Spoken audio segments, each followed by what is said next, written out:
आदाब, नमस्कार, सत श्री अकाल। मैं सहल कुरैशी। कर्नाटक का चुनाव जैसे जैसे आगे बढ़ रहा है, नेताओं की भाषणबाजी, मैं हमेशा ये बात कहता हूं कि जो नरेंद्र मोदी ने जो कहा कि जितना ज्यादा कीचड़ फैलेगा इतना ज्यादा कमल खिलेगा, और इसीलिए बीजेपी के तमाम नेता घटिया किस्म के बयान देकर, उल्टी सीधी हरकतें कर कर कीचड़ फैलाने का काम कर रहे हैं ताकि कमल अच्छे से खिल सके। और इसमें साथ मिल रहा है बजरंग दल का भी, हिंदू संगठनों का भी। कर्नाटक से जो खबरें आ रही है कि बीजेपी के एक एमएलए, उनका नाम भी मैं आपको बताऊंगा, और उन्होंने मुसलमानों को बाकायदा धमकी दी है कि अगर हिंदुओं के खिलाफ और भारत के खिलाफ अगर कुछ भी कहोगे तो मार दिए जाओगे, गोली मार दी जाएगी। ये बीजेपी के एक एमएलए का बयान एक रैली के दौरान आया है। दोस्तों, कितने खतरनाक मोड़ पर इस वक्त देश के लोकतंत्र को लाकर रख दिया है इस पार्टी ने, इस पार्टी के विधायकों ने, इस पार्टी के नेताओं ने, ये हम आपको इस खबर में बताएंगे।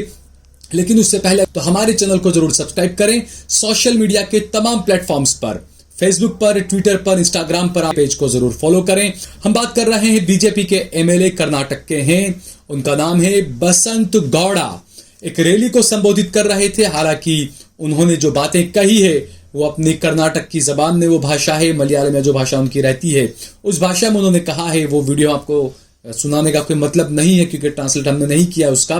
बीजेपी एमएलए बसंत गौड़ा का वो बयान जिसमें उन्होंने भारत की जनता को बाकायदा धमकी देते हुए कहा है कि अगर आपने हमारी आस्था के बारे में कुछ कहा, अगर आपने भारत के बारे में कुछ कहा, अगर आपने हिंदुओं के बारे में कुछ कहा तो आपको गोली मार दी जाएगी। आप सोचिए, एक एमएलए, जनता का चुना हुआ एमएलए ये बातें कर रहा है। तो जो बातें, जो आरोप लगते थे कि बीजेपी के पास में हिंदू मुस्लिम करने के अलावा कोई मुद्दा नहीं है, वो इस बात से साबित हो रहा है। दोस्तों, बीजेपी यहां पर 5 साल सरकार में रही, ऐसा कोई काम क्या बीजेपी ने नहीं किया कि बीजेपी के एमएलए अपने मुख्यमंत्री को और अपने काम पर वोट मांग सके।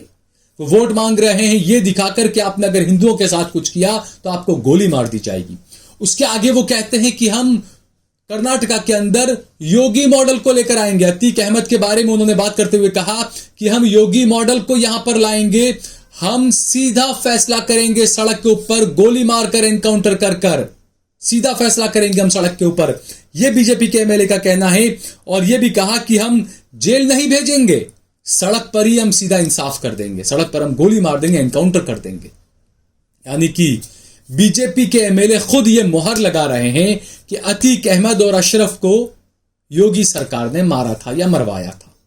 ये बीजेपी के एमएलए खुद इस बात पर मुहर लगा रहे हैं। दोस्तों, सुप्रीम कोर्ट में तो मामला चल ही रहा है अतीक अहमद का, कई सवाल पूछे हैं। लेकिन एक बीजेपी का एमएलए इस तरह के भाषण दे और उसके बाद भी उसके खिलाफ कोई कार्रवाई न हो, बड़ी हैरानी की बात है। जबकि दूसरी तरफ हमने देखा जो कांग्रेस के जो अध्यक्ष मल्लिकार्जुन खड़गे, उनके बेटे हैं प्रियांक खड़गे, उन्होंने नरेंद्र मोदी के खिलाफ एक भाषण दिया। क्योंकि नरेंद्र मोदी ने जब कहा कि मैं आपका बेटा हूं, आपका एक बेटा दिल्ली में बैठा है, आप फिक्र न करें, तो उन्होंने सिर्फ इतना कहा कि ये कैसा बेटा है, ये नालायक बेटा है। अब ये अमूमन ये आम भाषा में हम कहते हैं कि यार इसने तो कुछ किया ही नहीं, नालायक है ये नॉर्मली उन्होंने एक आम उस भाषा में कहा। लेकिन इस बात को लेकर बीजेपी जो है वो इलेक्शन कमीशन पहुंच गई, चुनाव आयोग में जाकर शिकायत कर दी उनके खिलाफ। हो सकता है कुछ कार्रवाई चुनाव आयोग करे, और होता यह है कि पिछली बार आजम खान वगैरह पर भी इस तरह की कार्रवाई की गई थी कि आपने कुछ ऐसा भाषण दिया तो आपको 2 दिन के लिए, 4 दिन के लिए चुनाव प्रचार पर आप पर प्रतिबंध लग जाता है। लेकिन ऐसा विपक्षी नेताओं के साथ ही क्यों होता है? बीजेपी के नेता कैसा भी बयान दे लें, उनके खिलाफ कुछ नहीं होता। आप सुनिए पहले खड़गे के जो बेटे हैं प्रियांक खड़गे, उन्होंने क्या कहा था मोदी के लिए, वो आप सुनिए पहले। ಮೊನ್ನೆ ನೀವು ಗುಲ್ಬರ್ಗಾಗೆ ಬಂದಾಗ ನೀವು ಏನು ಹೇಳಿದ್ರಿ ಬಂಜಾರಾ ಸಮಾಜದವರಿಗೆ, आप सब लोग डरिए मत, बंजारा का एक बेटा दिल्ली में बैठा है अंता। ऐसा नालायक बेटा तो कैसा होता भाई, घर कैसे चलेगा? हाँ, ಮತ್ತು ನಾವು ಅವ್ರಿಗೆ ಇವ್ರಿಗೆ ಅಂತಲ್ಲ, ಯಾರದೇ ಮಗ ನಾಲಾಯಕರಿದ್ರು ಮನೆ ನಡೆಸಲಿಕ್ಕಾಗಲ್ಲ, ಹೌದಾ ಇಲ್ಲ? ನಾವೇನು ಹೇಳ್ತಾ ಇದ್ದೀವಿ ಅಂದರೆ, ಇವರು ಬಂಜಾರಾ ಸಮಾಜದ एक बेटा है ಅಂತ ಹೇಳ್ಬಿಟ್ಟು ರಿಸರ್ವೇಷನಲ್ಲಿ ಗೊಂದಲ ಮಾಡಿಬಿಟ್ರಲ್ಲಪ್ಪ. ಬಂಜಾರ समाजದವರಿಗೆ अन्याय ಆಗಿದೆಯಾ ಆಗಿಲ್ವಾ? तो देखा दोस्तों आपने, प्रियांक खड़गे कह रहे हैं, यही बात उन्होंने कही कि ऐसा कैसा बेटा है, ये नालायक बेटा है. यानी यही उनका कहने का ये कि भाई जब चुनाव होते हैं तो मोदी जी आ जाते हैं कि मैं आपका बेटा हूं, आपका भाई हूं, आपका ये हूं, उसके बाद वो गायब हो जाते हैं, उसके बाद में कोई पता नहीं रहता. लोग आज भी ढूंढ रहे हैं कि 2014 में जो कहा था कि 100 स्मार्ट सिटी बनाएंगे, वो 100 स्मार्ट सिटी कहां है, अब तक किसी को नहीं पता. गुजरात के लोग धोलेरा एयरपोर्ट का पिछले 20 साल से इंतजार कर रहे हैं, आज तक वो एयरपोर्ट कहां है, कैसा है, किसी को नहीं पता. तो ये चीजें होती है. तो इस तरह की वो भाषा थी या जो भी चीजें, तो उनके खिलाफ इलेक्शन कमीशन पहुंच गई है बीजेपी. लेकिन बीजेपी के एमएलए ने जो ये बयान दिया कि हम गोली मारेंगे, हमको जेल नहीं भेजेंगे, हम सड़क पर ही गोली मारकर एनकाउंटर कर फैसला कर देंगे, एमएलए ये बात कह रहे हैं. यानी ये बात सही है कि अब इस देश को कोर्ट की, कानून की, पुलिस की कोई जरूरत ही नहीं है, सीधे गोली से चलेगा सारा देश भाई. और जैसा मैंने बताया, इसमें पूरा साथ दे रहे हैं बजरंग दल के लोग. कुन्नूर से यह खबर आई कि बजरंग दल के लोग, माफ कीजिएगा, पुत्तूर से खबर आई कि अपनी एक हिंदू दोस्त के साथ में मोहम्मद फारिस घूमने गए, तो वहां पर बजरंग दल के लोगों ने उनको पकड़ा और उनको बहुत बुरे तरीके से पीटा और फारिस फिलहाल अस्पताल में एडमिट है. फारिस की पिटाई की गई बजरंग दल के गुंडों की तरफ से, और बताया जा रहा है तकरीबन बजरंग दल के 50 गुंडों ने यह पिटाई की है फारिस की. उनकी गलती सिर्फ इतनी थी कि वो अपने एक हिंदू दोस्त के साथ में घूमने गए थे, और मारने के बाद उन्हें यह कहा गया कि अगर तूने पुलिस में कंप्लेन की तो फिर हम तुझे देख लेंगे. यानी मारा भी जा रहा है और धमकी भी दी जा रही है कि आप पुलिस में कंप्लेन न करें. और लोग डर भी जाते हैं, कई लोग पुलिस में कंप्लेन नहीं करते डर के. मैंने खुद ने कई लोग ऐसे देखे हैं जो डरते, उनके परिवार वाले डरते हैं, और कुछ दलाल नुमा कुछ लोग घर पर भी पहुंच जाते हैं डराने के लिए और कॉम्प्रो करवाने के लिए कि पुलिस केस न करें आप. लेकिन मैं कहता हूं पुलिस केस करिए, आप कॉम्प्रो न करें ऐसे मामलों के अंदर. सबक सिखाइए भगवा गुंडों को. आप इस तरह के जो गुंडागर्दी करने वाले, चाहे वो भगवा है कि नीले हैं कि हरे हैं, जो भी है, ऐसे गुंडों को आप सबक सिखाइए आप. तो किस तरह का कर्नाटक का माहौल बनाया जा रहा है, वही हिंदू मुसलमान का. बीजेपी के एमएलए खुद वो बात भाषण दे रहे हैं इस तरह के. बजरंग दल के लोग मुसलमानों को मार रहे हैं. बजरंग दल के लोगों ने तो कांग्रेस का मैनिफेस्टो भी लाकर सड़क पर जलाया. जो घोषणा पत्र कांग्रेस ने जारी किया, उस घोषणा पत्र को भी लाकर जलाया सड़क के ऊपर बजरंग दल ने. कोई कार्रवाई उनके खिलाफ नहीं होगी. सैया मोहे कोतवाल तो भाई डर काहे का, यही चल रहा है इस देश के अंदर पिछले 7-8 सालों से. तो सवाल उठना लाजमी है. और दूसरी तरफ आप देखिए, जो विपक्षी नेता जो कहते हैं कि जितनी भी जो ये संस्थाएं हैं, आईटी है, ईडी है, जो है, इनकम टैक्स है, इन सब का इस्तेमाल विपक्षी नेताओं के खिलाफ ही हो रहा है. कर्नाटक में चुनाव चल रहे हैं, 10 तारीख को वोट डाले जाने हैं, महज 7 दिन बचे हुए हैं.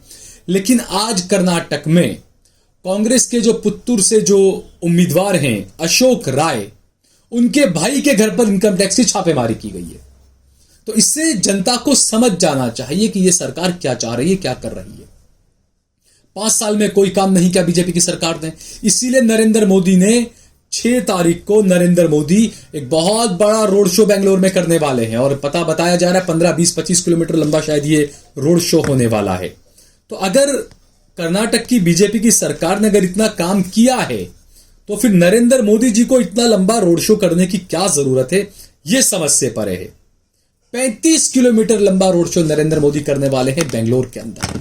क्योंकि जो सर्वे आए थे, उस सर्वे में बताया गया कि जो अमूमन तो शहरी पार्टी मानी जाती है कि शहरों की पार्टी है बीजेपी, शहरों में वोट मिलते हैं.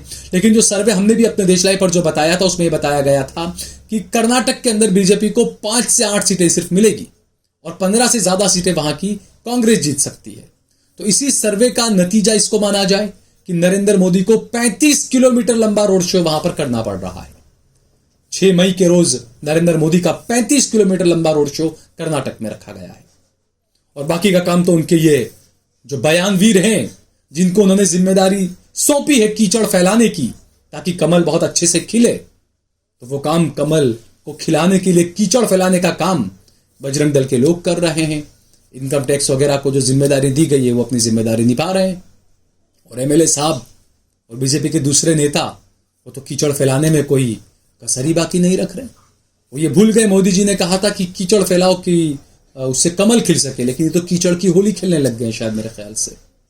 देश की जनता को ये तमाम चीजें बहुत बारीकी से समझनी चाहिए और देखना चाहिए कि आखिरकार इस देश में क्या हो रहा है, किस तरीके से हो रहा है। अगर आपको ये वीडियो पसंद आई हो तो इस पर कमेंट करें, इसे लाइक करें, इसे ज्यादा से ज्यादा शेयर करें।